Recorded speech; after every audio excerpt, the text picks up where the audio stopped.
ఇలా ఇంత జరిగినందుకైనా కూడా ఇప్పటికైనా ఒక యాక్ట్ తీసుకురావాలి డాక్టర్స్ కోసం. ఎందుకంటే మేము చాలా దగ్గరగా ఉంటాం పేషెంట్స్కి ఎప్పుడు కూడా. వాళ్ళకి ఒక బ్యాడ్ న్యూస్ చెప్పాలన్నా గుడ్ న్యూస్ చెప్పాలన్నా మేము వాళ్ళకి డైరెక్ట్ కాంటాక్ట్లో ఉంటాం. వాళ్ళు ఎలా రియాక్ట్ అవుతారో తెలీదు.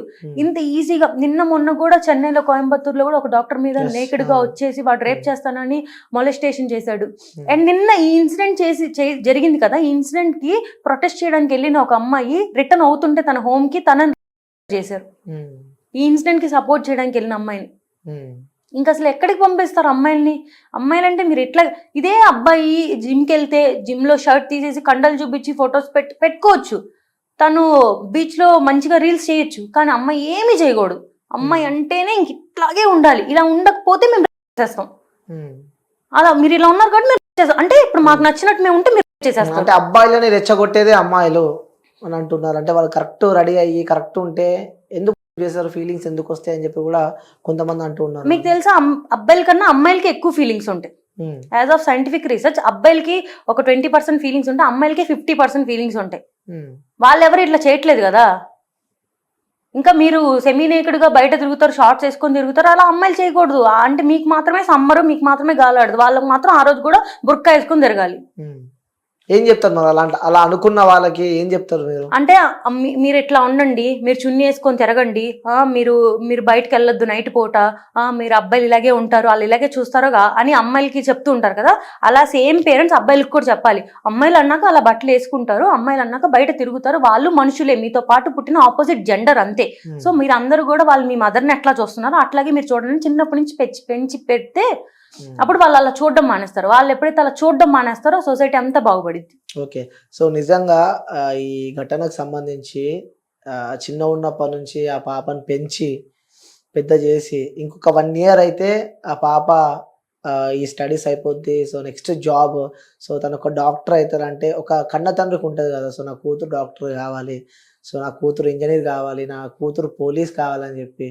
సో అంటే ఫుడ్ నోరు దగ్గర పెట్టి తిందామన్న స్పేస్లో ఆ ఫుడ్ నోరు కాకుండా కింద పడిపోతే ఎంత బాధ ఉంటుందో. సో చిన్న ఉన్నప్పటి నుంచి కష్టపడి పెంచి ఆ పాప ఒక స్టేజ్ వచ్చిన తర్వాత నిజంగా ఆ కన్న తల్లిదండ్రులకి ఆ ఆవేదన ఉంటుంది కదా, సో అది వర్ణించలేనిదని చెప్పుకోవచ్చు.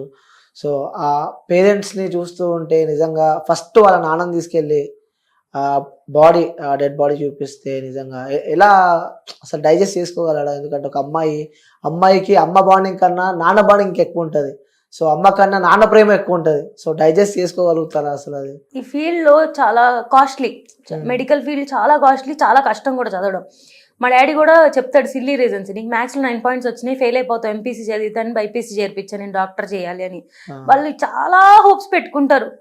ఈ సొసైటీలో చాలా మంది అమ్మాయిలు చదువుకోకుండా పెళ్లి చేసుకొని సెటిల్ అయిపోయిన వాళ్ళు చాలా మంది ఉన్నారు. అంతమందిలో 30 years వచ్చినా కూడా పెళ్లి చేయకుండా చుట్టూ ఉన్న సొసైటీ పెళ్లి చేయవా అని అడిగినా కూడా లేదు, మా అమ్మాయి అంటూ నిలబడాలి, తను చదువుకొని ఒక డాక్టర్ అవ్వాలి అని చాలా కష్టపడి వాళ్ళు డబ్బులు లేకపోయినా కూడా పెట్టి చదివిస్తారు. ఎందుకంటే అమ్మాయి పేరు, రేపంటే అమ్మాయి కాళ్ళ మీద నిలబడాలి, వాళ్ళని చూసుకోవాలి అని చాలా కష్టపడి పెంచుతారు. అంత కష్టపడి చేసిన తర్వాత మా డాడీ కూడా చెప్తాడు, వీళ్ళమ్మా ఈ ఫీల్డ్ బాగా చదువుకో, డాక్టర్ అవ్వాలి, నువ్వు అంత కష్టపడి చేస్తారు. నేను జస్ట్ నాకు హెల్త్ బాగోకపోతేనే వాళ్ళు ఎంత సఫర్ అయ్యారో నాకు తెలుసు. వాళ్ళ డాడీ అలా అయిపోయిన తర్వాత అమ్మాయికి అసలు వాళ్ళు ఇంట్లో చిన్న జ్వరం వస్తేనే తట్టుకోలేరు చిన్నపిల్లలుగా. సో కూతురు ఎంత హైట్స్కి ఎదిగినా కన్న తండ్రికి మాత్రం చిన్న పాపనే. సో ఫీవర్ వచ్చినా తట్టుకోలేను ఆ తండ్రి.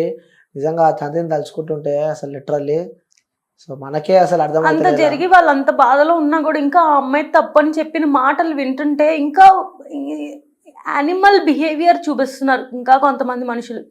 ఇంకా ఈ వీడియో కింద కూడా ఎంతమంది కామెంట్స్ పెడతారో, యాక్చువల్గా ఇలా కామెంట్స్ పెట్టే వాళ్ళే రేపు అవుతారని నా ఫీలింగ్. 100% అది అక్కనో చెల్లనో ఉంటది కదా, సో వాళ్ళకి ఇలానే జరిగితే వాళ్ళు అలానే రియాక్ట్ అవుతారేమో అని చెప్పి అనుకోవాలి. వాళ్ళ అక్కల్ని చెల్లెల్ని కూడా కదా ఇప్పుడు అంతా. అది కూడా అలాంటి సమాజంలో మనం ఉన్నాం. నిజంగా సిగ్గుపడాలి మనం ఇలాంటి సమాజంలో మనం ఉన్నందుకు.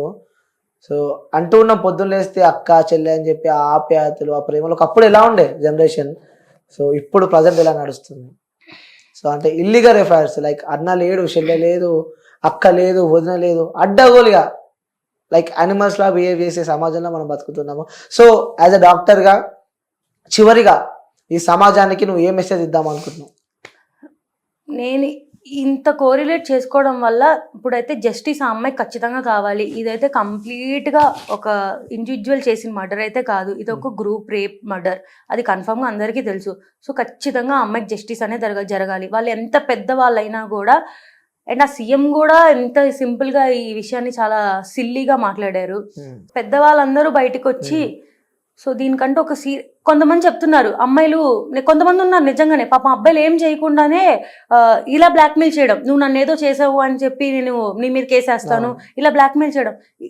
అలాంటి వాటికి మనం ఏం చేయాలో నాకు అంత రూల్స్ నాకు తెలియదు. బట్ ఇది క్లియర్గా ఆ అమ్మాయి రేప్ అండ్ మర్డర్ చేశాడు, నువ్వు ఏం కావాలంటే చేసుకో అని చెప్తున్న వాడిని కూడా ఇంకా పోలీస్ స్టేషన్లో పెట్టి నేను చేశానని చెప్తున్నాడు కదా, నేను చేశాను, నేను ఏం చేస్తారో చేసుకోండి అని ట్విట్టర్లో ట్వీట్స్ పెడుతున్నాడు. అలాంటి వాడిని ఇంకా బతికిచ్చి ఫుడ్ పెట్టి వాడిని కూర్చోబెట్టి మేపుతున్నారు కదా. సో ఇప్పుడు ఇంకా విక్టిమ్ ఉన్నాడు, వాడు ఇంకా తెలియలేదు, తనేం తప్పు చేయలేదు, చేసాడో లేదో తెలియదు, అలాంటి పక్కన పెట్టండి. సో ఇది యూజ్ చేసుకుంటున్నారు అమ్మాయిలను కాదు, ఇది రియల్ గా జరిగింది, వాడు చేశాడు, అది కన్ఫర్మ్ అయ్యింది అన్నప్పుడు కూడా ఇంకా వాడిని రోడ్ మీద పెట్టి తిప్పుతున్నారు కదా. సో ఎంత సీరియస్ గా ఉండాలంటే ఇలా చేస్తే అమ్మో ఇది ఇవాళ మన ఫీలింగ్స్ కంట్రోల్ చేసుకోలేక నేను ఇప్పుడు కామంతో ఏదైనా చేసేస్తాను, ఇప్పుడు చేసేసిన తర్వాత జరిగే కాన్సిక్వెన్సెస్ వాడిని ఎంత దారుణంగా ఉంటది అని భయపడి వాడు ఆ రోజు అది చేయకుండా వెనక్కి వెళ్ళిపోయేలాంటి రూల్స్ వస్తే తప్ప ఇది ఎప్పటికీ మారదు. ఇంకెప్పటికీ మేము మా పేరెంట్స్ని పెట్టుకునే తిరుగుతూ ఉండాలి, మాకంటే ఒక ప్రొటెక్షన్ ఉండదు. రేపు అమ్మాయిల్ని కూడా మేము బయటకు వెళ్ళాలంటే రేపు నీ హస్బెండ్తో వెళ్ళు, రేపు పెళ్ళయ్యాక నువ్వు వెళ్ళు, ఇప్పుడైతే నువ్వు వెళ్ళొద్దు, వాడు అంతే, నువ్వేమైనా ఉంటే ముందు చేసుకో, ఇప్పుడు కాదు. ఇంకా మాకంటూ ఎప్పటికీ ఫ్రీడమ్ అంటూ రాదు. మేము ఎక్కడికి ఇండివిజువల్ ఒక్కళ్ళం కూడా మేము బయటికి తినడానికి కూడా మేము సింగిల్గా వెళ్ళలేము, ఒక తోడు ఉంటే. ఇప్పుడు నేనన్నా అంతే, ఒక్కదాన్ని ఎక్కడికి వెళ్ళలేను, నేను ఎవరో ఒకళ్ళు తోడుకోవాలి, ఎందుకంటే భయం. ఎంత ఇన్స్టాలో రీల్స్ చేసినా మేము అమ్మాయిలమే కదా, మాకు చాలా భయం ఉంటుంది. ఇంకెక్కువ ఇన్స్టా ఇన్ఫ్లుయెన్సర్స్కే ఉంటుంది అనుకోవచ్చా భయం? నాకైతే మీరు ఒక ఇన్స్టా ఇన్ఫ్లుయెన్సర్ కదా, రీల్స్ చేస్తూ ఉంటారు, సో ఫాలోవర్స్ ఎక్కువ మంది ఉంటారు, భయం వేస్తుందా మరి? నేను ఒకటి చెప్పాలనుకున్నా, ఇప్పుడు రీల్స్ చేయడం వల్ల మీరు క్రాప్ టాప్స్ అవి వేసుకోవడం వల్లే ఇలా జరుగుతుంది అంటారు. మరి చాలా మూవీస్లో గురించి హీరో అంతా ఫైటింగ్ చేస్తాడు కదా, లాస్ట్లో గెలుస్తాడు, అందరి మీద ఫైర్ అవుతాడు. ఆ సినిమాలో హీరోయిన్ కూడా సాంగ్స్లో మామూలు చిన్న డ్రెస్ వేసుకునే కదా డాన్సులు ఉంటాయి.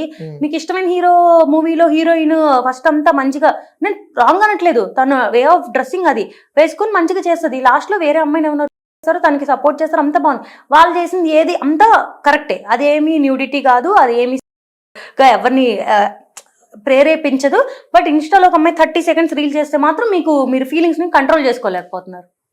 అంటే ఒక 30 seconds రీల్ చేస్తే మీ ఫీలింగ్స్ తట్టుకోలేకపోతున్నారు అంటే మీరు కంపారిజన్ చేసుకుంటున్నారా ఇట్లా హీరోయిన్ తో కానీ వాళ్ళతో? అంటే ఇప్పుడు ఒక హీరోయిన్ తన వర్క్ అది, అంటే ఇప్పుడు 30 seconds మా ఫోన్ లో మేము మాకు నచ్చిన డ్రెస్ వేసుకుని రీల్ చేస్తే మిస్టేక్. బట్ ఒక కెమెరా ముందు ఒక 100 of people ముందు హీరోయిన్ సమ్ చిన్న dress and some sleeveless top వేసుకొని వాళ్ళ వర్క్ అది, వాళ్ళ ఇష్టం అది, వాళ్ళు నచ్చి వాళ్ళు హీరోయిన్ గా వెళ్ళారు, వాళ్ళ వర్క్ అది. వాళ్ళు చేస్తున్నప్పుడు ఎలా అయితే మిస్టేక్ కాదు, అదంతా మీరు ఫ్యాన్స్ అని వాళ్ళ అమ్మ బాగుంది హీరోయిన్ ఈ డ్రెస్ అన్న. మరి మేము 30 seconds మా అంటే ఏంటి, చిన్న ఫీల్డ్ నుంచి చేసే వాళ్ళు చేస్తే మిస్టేక్, పెద్ద స్క్రీన్ మీద చేస్తే కరెక్ట్. ఓకే, సో మీరు చేసేది కూడా కరెక్టే అంటున్నారు? మేము చేసేది అయితే కంప్లీట్ కరెక్టే అండి, ఎలాంటి మిస్టేక్ లేదు. ఓకే, సో మొత్తానికి అయితే మీరు చేసే కరెక్టే అంటారు? మేమేం న్యూడ్ షోస్ చేయట్లేదు, పార్న్ ఎంకరేజ్ చేయట్లేదు, మేమేం చేయట్లేదు. అంటే ఇంకా అదే నేను లాస్ట్ ఇంటర్వ్యూలో కూడా చెప్పాను కదా, ఇంకా డాన్స్ వేస్తేనే తప్పు అంటే అది మీ చూపు తప్పు, మీ పేరెంట్స్ తప్పు, మీరు బతుకుతున్నారు తప్పు, మీరు చచ్చిపోతే బెస్ట్ అని నా ఫీలింగ్.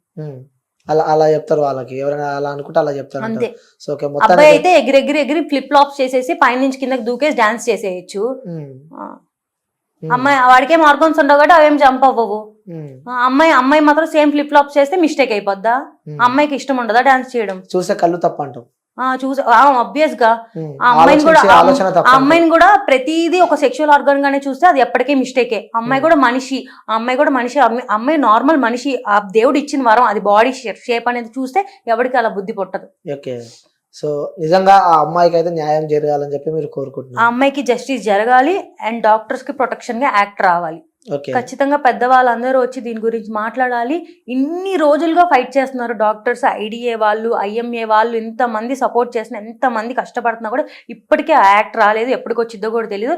ఇంత వైలెన్స్ జరుగుతుంది, ఇంతమంది డాక్టర్స్ కి హామ్ అవుతుంది అన్నప్పుడైనా ఇప్పటికైనా ఆ యాక్ట్ రావాలనే అందరు ఫైట్ చేస్తున్నారు. ఓకే. సో నిజంగా అది చాలా బాధాకరమైన విషయం. సో అది మనం అమ్మాయినైతే తీసుకురాలేము కానీ, ఇంకో అమ్మాయికి అలా జరగకుండా చూసుకునే బాధ్యత ఈ సమాజం పైన ఉంది.